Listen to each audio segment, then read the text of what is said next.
প্রিয় দর্শক, আসসালামু আলাইকুম এবং অনেক অনেক শুভকামনা সবার জন্য। যেই বিষয়টি নিয়ে কথা বলতে চাচ্ছি, এই বিষয়টি একটু পুরনো হয়ে গেছে। গত শনিবারের ঘটনা। ইতিমধ্যেই আপনারা আন্দাজ করে ফেলেছেন থাম্বনেল দেখে এবং টাইটেল দেখে। তো কথা বলবো ময়মনসিং এ ঘটে যাওয়া গত শনিবার সেই অনাকাঙ্ক্ষিত ঘটনাটি নিয়ে, যেটি বাংলাদেশের স্বাস্থ্য সেবা চিত্রের একটি চমৎকার প্রতিচ্ছবি আমি বলবো। শনিবার দিন ময়মনসিং মেডিকেল কলেজ হসপিটালে একটি সেমিনারে অংশগ্রহণ করতে গিয়েছিলেন আমাদের স্বাস্থ্য অধিদপ্তরের মহাপরিচালক জনাব আবু জাফর। আর সেই ময়মনসিং মেডিকেল কলেজের শহীদ প্রেসিডেন্ট জিয়াউর রহমান মিলনায়তনে সেই সেমিনারটি অনুষ্ঠিত হচ্ছিল। সেমিনারে যোগ দেবার আগে মহাপরিচালক আবু জাফর সাহেব সেখানকার হসপিটালের ক্যাজুয়ালিটি বিভাগ এবং সেখানে যে অপারেশন থিয়েটার আছে সেই জায়গাটি পরিদর্শন করছিলেন। আর পরিদর্শনকালে সেখানে তার কথা হয় সেখানকার ইনচার্জ ডাক্তার ধনদেব চন্দ্র বর্মনের সঙ্গে। তো ডিজি আবু জাফর অপারেশন থিয়েটারে একটি টেবিল দেখতে পান। তো তিনি জানতে চান টেবিলটি সেখানে থাকবার কারণ, কেন এরকম একটি টেবিল সেখানে রাখা আছে। তো সম্ভবত ধনদেব চন্দ্র বর্মন, ক্যাজুয়ালিটি ইনচার্জ, তিনি তার মতো করে হয়তো উত্তর দিচ্ছিলেন। ডিজি আবু জাফরের কাছে হয়তো বিষয়টি ভালো লাগেনি, আর এই বিষয়টিকে কেন্দ্র করে দুজনের তর্ক বিতর্ক শুরু হয়। এখানে পদের দিক থেকে ডিজি আবু জাফর স্বাস্থ্য অধিদপ্তরের মহাপরিচালক, এটি ব্যাখ্যা করবার আর প্রয়োজন নেই আমি আশা করছি।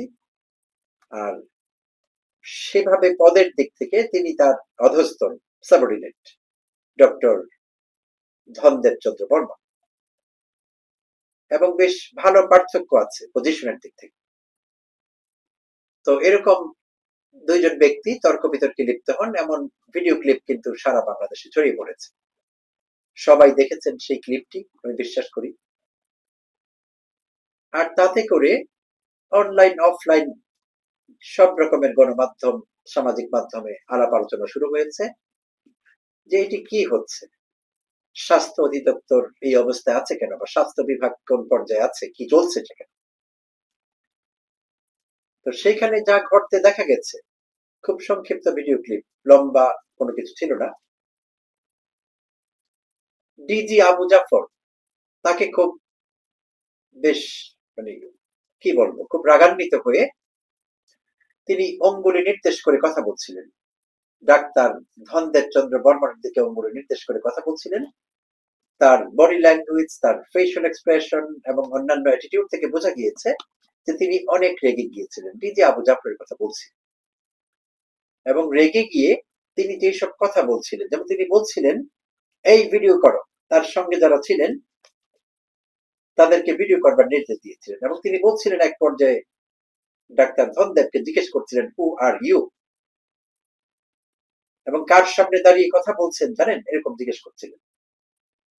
তো এইটি কোনো ভালো বার্তা দেয় না। স্বাস্থ্য অধিদপ্তরের মহাপরিচালক এই ভাষায় কথা বলতে পারেন না একজন চিকিৎসকের সঙ্গে। এখানে বলে রাখা ভালো প্রিয় দর্শক, আবু জাফর নিজেও একজন চিকিৎসক। তিনি একজন পিডিয়াট্রিশিয়ান এবং পিডিয়াট্রিক সার্জন, দীর্ঘ বছরের মেডিকেল প্র্যাকটিস, সরকারি চাকরির অভিজ্ঞতা, এবং বাংলাদেশের হসপিটালগুলো কিভাবে পরিচালিত হয়, সরকারি হসপিটালের ডাক্তার, নার্স বা অন্যান্য যারা হেলথ কেয়ার প্রফেশনাল আছেন তারা কিভাবে কাজ করেন, কোন পরিবেশে, সবকিছুই কিন্তু তার নখদর পড়ে, তার জানবার কথা। তো তিনি এরকম একটি ক্যাজুয়ালিটি ইউনিট পরিদর্শন করতে গিয়ে যেই অ্যাটিটিউডে, যেই বডি ল্যাঙ্গুয়েজে, যেই ফেশিয়াল এক্সপ্রেশনে কথা বললেন, সেইটি আমাকে ব্যক্তিগতভাবে বিস্মিত করেছে। তর্কের খাতিরে ধরে নিচ্ছি ধনদেব চন্দ্র বর্মন তিনি অবাধ্য হয়েছেন, সিনিয়রের মুখের উপর কথা বলেছেন, ধরে নেই যদি বিষয়টি।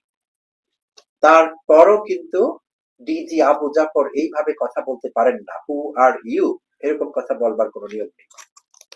কারণ ধনদেব ওখানে কে ছিলেন তার জানবার কথা। তিনিও সরকারি চাকরি করেন, দুজনেই সরকারি কর্মকর্তা, সরকারি কর্মচারী।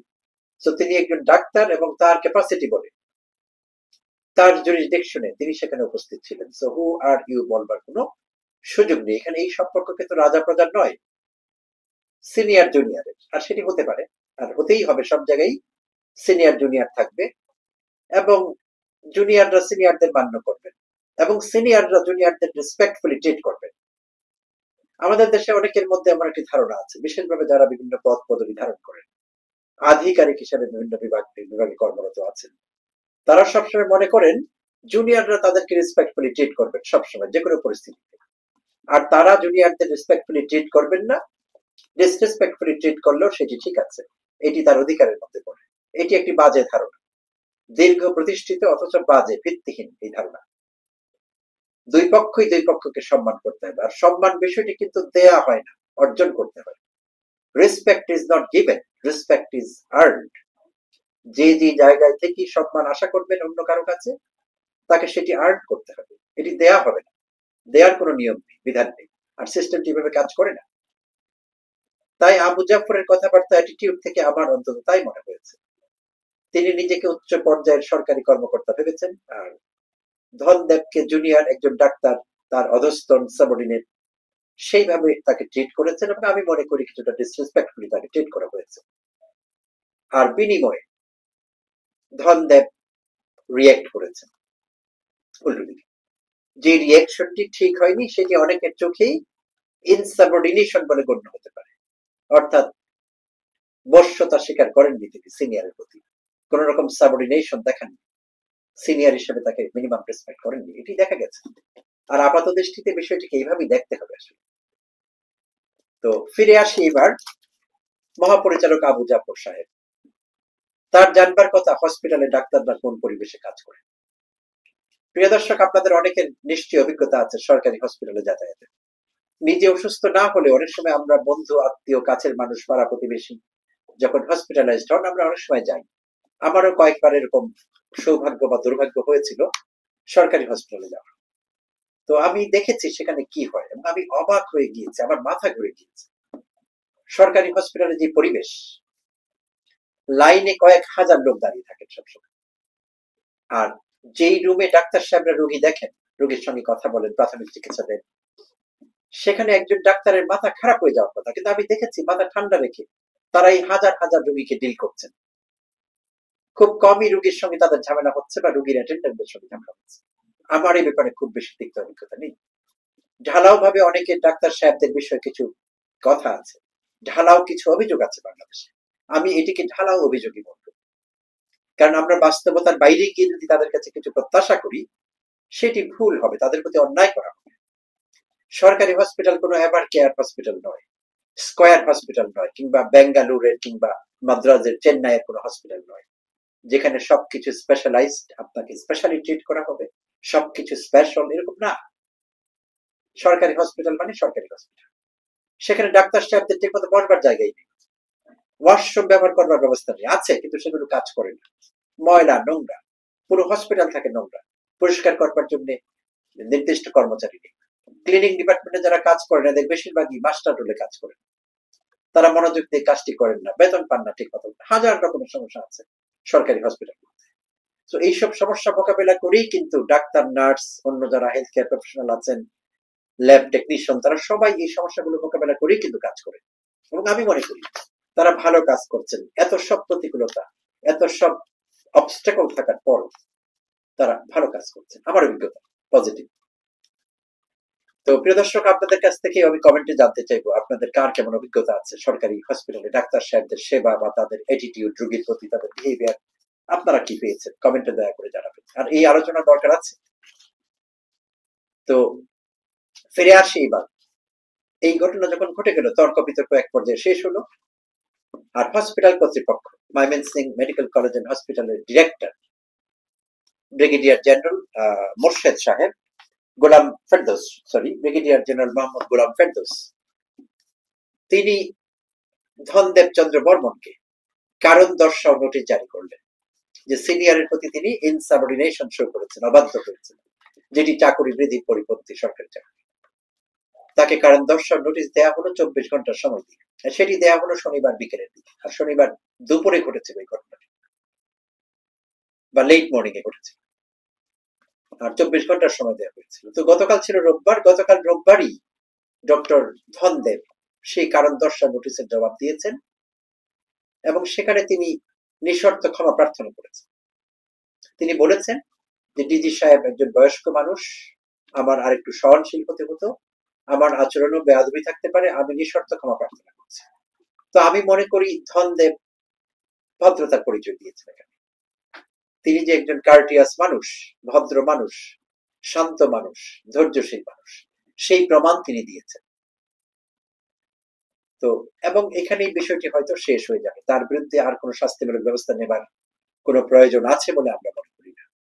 তো তার কিছু বক্তব্য এসেছে, বিবিসি বাংলা তার সাক্ষাৎকার নিয়েছে, অন্যান্য মিডিয়া হয়তো নিয়েছে, আর কোন মিডিয়াই চেষ্টা করে স্বাস্থ্যের মহাপরিচালক জনাব আবু জাফরের সাক্ষাৎকার নিতে পারে। বিবিসি বাংলাও চেষ্টা করেছে, তার নাম্বারে কল করা হয়েছে, মেসেজ রাখা হয়েছে, তার পক্ষ হয়ে কেউ কল ধরেছেন, তাকে অনুরোধ করা হয়েছে বিবিসি বাংলার পক্ষ থেকে, কল ব্যাক করা হয়নি, কল ধরা হয়নি, অর্থাৎ তার কোনো সাক্ষাৎকার, তার কোনো মতামত জানবার সুযোগ হয়নি কারণ। বাট বিবিসি বাংলা ডক্টর ধনদেবের সাক্ষাৎকার নিয়েছেন, তো সেখানে ডক্টর ধনদেব তার কিছু নিজস্ব বঞ্চনা, অপ্রাপ্তি, হয়রানির শিকার বিভিন্ন সময় তিনি হয়েছেন, ইনজাস্টিসের শিকার হয়েছেন, সেগুলো তিনি অকপটে করেছেন। এটি কোনো ব্যক্তির বিরুদ্ধে তিনি অভিযোগ করেননি, তিনি সিস্টেমের বিরুদ্ধে অভিযোগ করেছেন এবং সেই অভিযোগগুলো ভয়াবহ। প্রায় এক যুগ আগে 2013 সালে তিনি এমএস করেন মেডিকেল সায়েন্স। সো এই এক যুগ পরে গত বছর তার প্রমোশন হয়, আবাসিক সার্জন থেকে তিনি অ্যাসিস্ট্যান্ট প্রফেসর হন। এই কথাগুলো আমরা জানতে পারলাম। দীর্ঘ এক যুগে তার কোনো প্রমোশন হয়নি এবং তার সব বন্ধুরা অধ্যাপক হয়ে গিয়েছেন, আর তিনি আগামী বছর অবসর প্রস্তুতিমূলক ছুটিতে যাচ্ছেন। তার মানে তার আর প্রমোশনের কোনো আশা নেই, তার সব বন্ধুরা অধ্যাপক হয়েছে। তো তিনি বেশ কিছু অনিয়মের অভিযোগ এনেছেন। তিনি বলেছেন সব জায়গায় দুর্নীতি, কর্তৃপক্ষ হয়রানি করছে, প্রশিক্ষণ কিংবা পরীক্ষা দেবার জন্য, প্রমোশনের জন্য পরীক্ষা কিংবা চাকরির উন্নতির জন্য বা পেশাগত দক্ষতা অর্জনের জন্য প্রশিক্ষণ, এইসবের জন্য নেতা ধরতে হয়, তিনি অভিযোগ করেছেন। যারা স্বাস্থ্য বিভাগে বিভিন্ন পজিশনে আছেন, আমরা জানি এতদিন তারা নানা রকম দল করতেন। বিশ্ববিদ্যালয়গুলোতে যেমন লাল, নীল, সাদা, গোলাপি এরকম নানান রং আছে, ডাক্তারদেরও আছে। আমরা জানতাম এতদিন স্বাধীনতা চিকিৎসা পরিষদ, জাতীয়তাবাদী চিকিৎসা পরিষদ, এই চিকিৎসা পরিষদ, ওই চিকিৎসা পরিষদ, ডাক্তার সাহেবের রং আছে, কালার আছে, সিলভার আছে তাদের গায়ে। তো ধনদেব অভিযোগ করেছেন যে এই নেতা ধরতে হয়, টাকা দিতে হয়, ঘুষ দিতে হয়, অনেক অভিযোগ তিনি করেছেন এবং বলেছেন তিনি একা না, অসংখ্য ডাক্তার বা হেলথ কেয়ার প্রফেশনালরা এরকম বঞ্চনা এবং অনিয়মের শিকার। এই অভিযোগগুলি তিনি করেছেন এবং তিনি সংক্ষুব্ধ ছিলেন। তার অভিযোগ থেকে একটি বিষয় ফুটে উঠেছে, তিনি ভয়াবহ রকমের সংক্ষুব্ধ এবং বঞ্চিত একজন মানুষ। আর তার শনিবারের বিহেভিয়ার, এই তর্কে লিপ্ত হওয়া মহাপরিচালকের সঙ্গে, তার দীর্ঘদিনের পুঞ্জীভূত ক্ষোভ, বঞ্চনা, অনিয়মের শিকার যে তিনি ছিলেন, সবকিছুর বহিঃপ্রকাশ ছিল শনিবারের এই ঘটনা। তো আপাত দৃষ্টিতে অনেক কিছু কি মনে হয় গল্পটি এরকমই সাদা, আসলে না। প্রতিটি গল্পের পেছনে একটি গল্প থাকে, প্রতিটি ঘটনার পেছনে ঘটনা থাকে। তো তাই আমাদের আর বুঝে নিতে কষ্ট হয় না ডক্টর ধনদেব কোন পরিস্থিতি মোকাবেলা করেছেন, কোন পরিস্থিতির ভেতর দিয়ে তিনি গিয়েছেন। গত এক যুগ সর্বোচ্চ ডিগ্রি থাকার পরও মেডিকেল সায়েন্সে তার প্রমোশন হয়নি, কেন হয়নি, এবং আরো যারা বঞ্চিত তারা কেন বঞ্চিত। তো এখানে বিবিসি বাংলা একজন স্বাস্থ্য বিশেষজ্ঞের সঙ্গে কথা বলেছে, যিনি এখন ফরমার, তিনি ছিলেন স্বাস্থ্য অধিদপ্তরের পরিচালক, অনেকেই তাকে চিনবেন, বেনজির আহমেদ। তো এই বিশেষজ্ঞ ডাক্তার বেনজির আহমেদের সাক্ষাৎকার নিয়েছে বিবিসি বাংলা।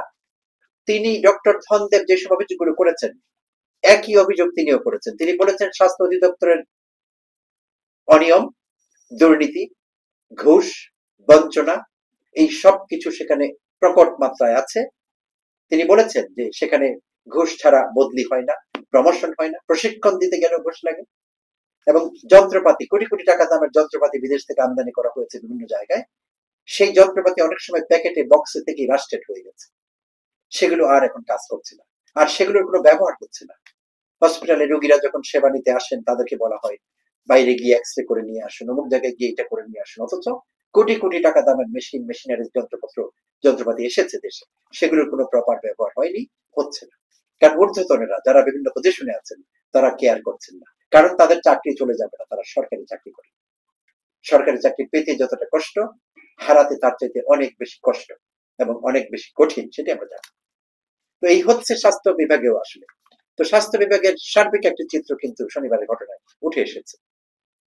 আর আরেকটি বিষয়ে কথা বলতে হচ্ছে, সেটি হলো অন্তর্বর্তীকালীন সরকার দায়িত্ব নেবার পর, জুলাই অভ্যুত্থান পরবর্তী 8 আগস্ট অন্তর্বর্তীকালীন সরকার দায়িত্ব নিয়েছে।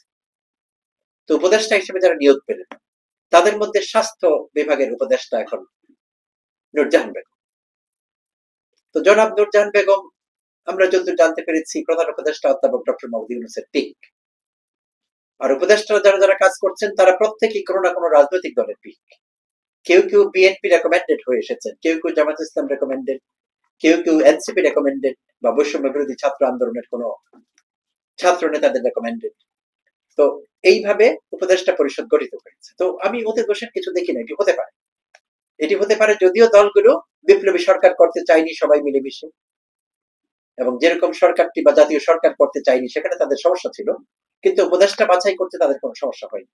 যদিও পরবর্তীতে তারা একে অপরের বিরুদ্ধে অভিযোগে লিপ্ত, যে তারা বলছেন যে সব উপদেষ্টা বিএনপির কথা শুনে, কেউ কেউ বলছেন সব উপদেষ্টা জামায়াতের কথা শুনে, এনসিপি সব উপদেষ্টাদের নিয়ন্ত্রণ করছে। পরস্পর বিরোধী অভিযোগ কিন্তু লেগেই আছে, হাস্যকর। তো এখন অধ্যাপক ইউনূস নূরজাহান বেগমকে স্বাস্থ্য উপদেষ্টা হিসেবে নিয়োগ দিয়েছে। তো এই বিষয়ে আমার ঘোরতর আপত্তি আছে। অধ্যাপক ইউনূস দায়িত্ব ছেড়ে দিবেন কয়েক মাসের মধ্যে, আমার বিশ্বাস। সবকিছু যেভাবে এগুচ্ছে সেভাবে এগুতে থাকলে ফেব্রুয়ারিতে নির্বাচন হলে তিনি খুব শিগগিরই কয়েক মাসের মধ্যে দায়িত্ব ছেড়ে দেবেন। তার বিরুদ্ধে আমার যেসব অভিযোগ থাকবে সরকার প্রধান হিসেবে, এবং আরো বহু মানুষের যেসব অভিযোগ থাকবে, এর মধ্যে একটি অন্যতম অভিযোগ হিসাবে থেকে যাবে সব সময়, সেটি হলো স্বাস্থ্য উপদেষ্টা হিসেবে নূরজাহান বেগমের অ্যাপয়েন্টমেন্ট। তিনি এটি অন্যায় করেছেন জাতির প্রতি, দেশের মানুষের প্রতি, দেশের প্রতি অন্যায় করেছেন। কোন অবস্থায় নূরজাহান বেগম স্বাস্থ্য বিভাগের উপদেষ্টা হতে পারেন না। হ্যাঁ, হাসিনা আমলে যারা স্বাস্থ্যের লোক ছিলেন না, যারা ডাক্তার ছিলেন না, স্বাস্থ্য বিভাগের অধ্যাপক ছিলেন না, তারাও স্বাস্থ্যমন্ত্রী ছিলেন।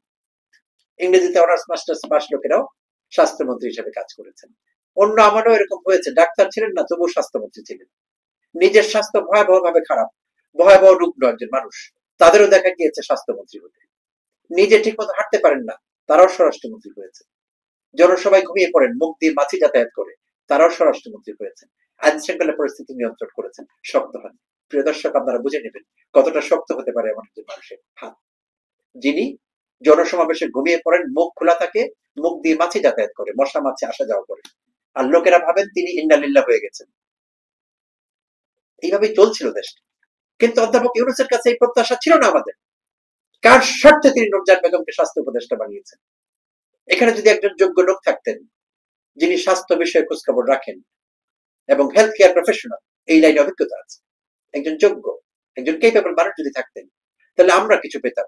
স্বাস্থ্য বিষয়ে যেসব অভিযোগগুলোর কথা শুনি, সেই সব অভিযোগগুলোর অনেক কিছু সুরাহা করা যেত, কিংবা একটি রূপরেখা প্রণয়ন করা যেত, কোথায় কোথায় সমস্যা। এই যে অভিযোগগুলো বেনজির আহমেদ করলেন, তিনি স্বাস্থ্য বিভাগের সাবেক পরিচালক, সবকিছু তার নখদর্পণে। একটি অভিযোগও কেউ পারলে, নূরজাহান বেগমকে বলছি আমি এখন, জনাব নূরজাহান বেগম, আপনি একটি অভিযোগ পারলে খণ্ডান, আপনার যদি যোগ্যতা থাকে, দেখতে চাই। বিজ্ঞপ্তি দিয়ে, গণবিজ্ঞপ্তি দিয়ে একটি অভিযোগ খণ্ডান, যে অভিযোগ করা হয়েছে স্বাস্থ্য বিভাগ একেবারে আকণ্ঠ নিমজ্জিত দুর্নীতিতে, অনিয়মে, বিশৃঙ্খলায়। একটি প্রশ্নের জবাব আপনি দিন, একটি, এই যে আপত্তিগুলো উঠেছে, একটি আপত্তির আপনি উত্তর দিন, আপনার যদি যোগ্যতা থাকে। না যদি থাকে, এবং লজ্জা যদি আপনার থাকে, আত্মমর্যাদা যদি আপনার থাকে, অধ্যাপক ইউনূস না চাইলেও আপনি পদত্যাগ করুন, এন্ড নাও, আজকে করুন, এক্ষুনি করুন। কোন যোগ্যতা নেই আপনার স্বাস্থ্য বিভাগের উপদেষ্টা হিসেবে থাকবেন। কেন আছে না? অনেক কথা আপনাকে নিয়ে হয়েছে, আপনার আত্মমর্যাদা কথা। ইউনূস সাহেব চাইলেও আপনি থাকবেন না, আপনি বলবেন আমি পদের জন্য ফিট না, কুইট করুন জলদি, কিছুটা হলো সম্মান আপনার বাঁচবে। না হলে যতদিন আপনি বেঁচে থাকবেন, মানুষ আপনার দিকে আঙুল তুলবে, আপনি কিচ্ছু করতে পারেননি। আপনি স্বাস্থ্য বিভাগের ভালো মন্দ কিচ্ছু করতে পারেননি, এবং আপনি নিজেও ভয়াবহভাবে অসুস্থ। সেই জায়গাটিতে আপনার প্রতি আমার সিম্প্যাথি আছে। আমার যদি ভুল না হয়ে থাকে, আপনি একটি প্রাণঘাতী অসুখে ভুগছেন, এবং বিদেশে গিয়ে আপনি চিকিৎসা নিয়ে আসছেন মাঝে মধ্যে। আপনার প্রতি পূর্ণ সহানুভূতি আছে, মানবিক কারণে আপনি সুস্থ হয়ে উঠুন, চাই সুস্থ জীবন যাপন করুন, কিন্তু এই পদ আপনার না। এবং অধ্যাপক ইউনূসকে বলছি, প্রিয় মহোদয়, এটি আপনি অন্যায় করেছেন, এখনো সুযোগ আছে, সে অন্যায়কে আপনি কারেক্ট করুন। নূরজাহান বেগম আর স্বাস্থ্য উপদেষ্টা থাকতে পারেন না, তার নিজের স্বাস্থ্যই ঠিক নেই, তার এখন কমপ্লিট রেস্ট দরকার। আর আমাদের স্বাস্থ্য বিভাগে একজন কেপেবল লোক দরকার। 1 মাস হলেও তিনি এই পজিশনে থেকে দেখিয়ে দেবেন এবং বের করবেন কি কি অনিয়ম আছে স্বাস্থ্য বিভাগে। কেন আমাদের মেধাবী ছেলেরা, ডক্টর ধনদেব একজন মেধাবী ছেলে, জাতির একজন মেধাবী সন্তান, তিনি একজন ডাক্তার, প্রতিটি ডাক্তার মেধাবী, প্রতিটি ইঞ্জিনিয়ার এই দেশের মেধাবী, কিন্তু তাদেরকে কিভাবে ট্রিট করা হচ্ছে? তাদের প্রমোশন নেই কেন? প্রমোশনের কথা উঠলে এখন হয়তো আপনারা বলবেন পদ নেই, প্রশাসনে পদ করতে আসে। প্রশাসনে কেন আপনারা এতগুলো প্রমোশন দিয়েছেন গত 15 মাসে? কেন দিয়েছেন, কার সাথে? তাহলে ডাক্তার সাহেবদের জন্য পদ কেন তৈরি করা হয়নি? ইঞ্জিনিয়াররাও এরকম নানান রকম সমস্যায় ভুগছে, যতদূর জানি। তাদেরও পদ নেই, পদবি নেই, তাদের পদোন্নতি হচ্ছে না। শুধু তাদের দুর্নীতির কথাগুলো আসছে, এই জায়গায় দুর্নীতি করছেন, যে অনিয়ম করছেন, কিন্তু তারা যে সুবিধা বঞ্চিত, সেই কথাগুলো কে বলবে? সেই জায়গাটি অ্যাড্রেস করা হচ্ছে না কেন? তাই এই এপিসোডে আমি ইঞ্জিনিয়ার সাহেবদের নিয়ে বেশি কথা বলতে চাই না, টপিকটি এটি ছিল না। বাট ডাক্তার সাহেবদের এই যে বঞ্চনা, এই যে প্রমোশন হয় না, ঘুষ দিয়ে প্রশিক্ষণে যেতে হয়, ঘুষ দিয়ে পরীক্ষার জন্য এলিজিবল হতে হয়, এর চেয়ে লজ্জার আর কি হতে পারে? ছাত্র জীবনে কে লিখেনি আমি বড় হয়ে ডাক্তার হতে চাই? এরকম কাঙ্ক্ষিত একটি জায়গায় পৌঁছার পরও আমাদের মেধাবী সন্তানেরা কেন এরকম বঞ্চিত হবে? পদ বঞ্চিত হবে, প্রমোশন বঞ্চিত হবে, কেন হবে? এটি সুরাহা কে করবে? তাহলে 15 মাস আপনারা কি করেছেন? স্বাস্থ্য খাতে অর্জন তো জেরো আমি দেখতে পাচ্ছি। তাই এখনো সময় আছে, 1 মাস হলেও এই বিভাগে কিছু পরিবর্তন চাচ্ছে। আর সেই পরিবর্তন আনতে হলে একজন অসুস্থ মানুষকে দিয়ে আনা যাবে না। তিনি নিজেই অসুস্থ স্বাস্থ্য উপদেষ্টা, তিনি বাসায় রেস্ট করবেন, এই জায়গায় কেপেবল কেউ আসবেন, যোগ্য কেউ আসবেন, এবং এটি ইমিডিয়েটলি হওয়া দরকার, যদি আপনাদের লজ্জা থাকে। ধন্যবাদ প্রিয় দর্শক, ভালো থাকবেন সবাই।